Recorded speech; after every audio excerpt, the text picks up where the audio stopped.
The tale of Peter Rabbit. Once upon a time, Muna, a long time ago, there were four little rabbits named Flopsy, Mopsy, Cottontail, and Peter. Now, my dears, said old Mrs. Rabbit one morning, you may go into the fields or down the lane, but don't go into Mr. McGregor's garden. Now run along and don't get into mischief. I am going out. Then old Mrs. Rabbit took a basket and her umbrella and went through the woods to the baker's. She bought a loaf of brown bread and 5 currant buns. Muna, Flopsy, Mopsy, and Cottontail, who were good little bunnies, went down the lane to gather some blackberries. But Peter, who was very naughty, ran straight away to Mr. McGregor's garden and squeezed under the gate. First, he ate some lettuce and some green beans, and then he ate some radishes. And then, feeling rather sick, he went to look for some parsley. But round the end of the cucumber frame, whom should Peter meet but Mr. McGregor? Mr. McGregor jumped up and ran after Peter, waving a rake and calling out, "Stop thief! Stop thief! Stop thief! Stop thief!" Peter was so frightened. He rushed all over the garden, for he had forgotten the way back to the gate. In his hurry, Peter lost both of his little brown shoes.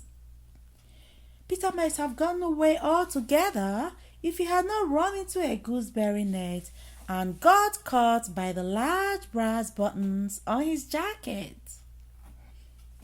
Peter worked so hard to free himself. Mr. McGregor was about to grab Peter when he wriggled out just in time. Peter had to leave his blue jacket behind. Peter rushed into the tool shed and jumped into a watering can.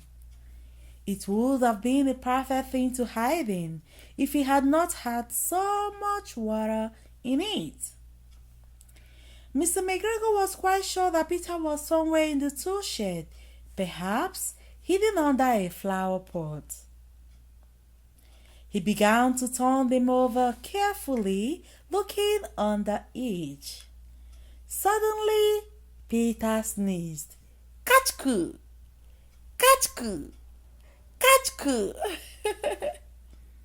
Mr. McGregor was after him in no time. He tried to put his foot on Peter, who jumped out of a window, knocking over 3 plants.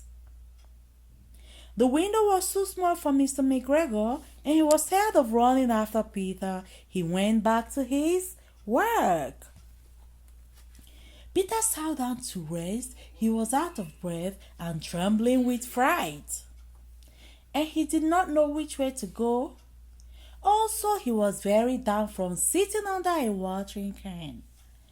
After a while, Peter began to wander about, going lippity, lippity, lippity, lippity, lippity, lippity, not very fast. He tried to find his way out of the garden, but he became more and more puzzled. Peter went back towards the tool shed. Suddenly, quite close to him, he heard the sound of a hoe. Screech, scratch, scratch, screech, screech, scratch, scratch, screech. Peter climbed onto a wheelbarrow and peeped over. The first thing he saw was Mr. McGregor hoeing onions. Mr. McGregor was hoeing onions. His back was turned towards Peter, and beyond him was the gate. Peter got down very quietly off the wheelbarrow and started running as fast as he could go. Mr. McGregor caught sight of him at the corner, but Peter did not care. He ran along a straight path and behind some blackcurrant bushes. He slipped underneath the gate and was safe at last in the woods outside the garden. Peter never stopped running or looked behind him till he got home. He was so tired that he flopped down on the nice soft sand of the rabbit hole and shut his eyes. Yes, Muna. He did not feel well. His mother put him to bed and gave him some chamomile tea. But Flopsy, Mopsy, and Cottontail had a delicious supper of bread and milk and fresh blackberries. This is the end of the story. Clap for Muna. Bum, bum, bum, bum, bum, bum. Muna loves the tale of Peter Rabbit. Say bye. Bye-bye.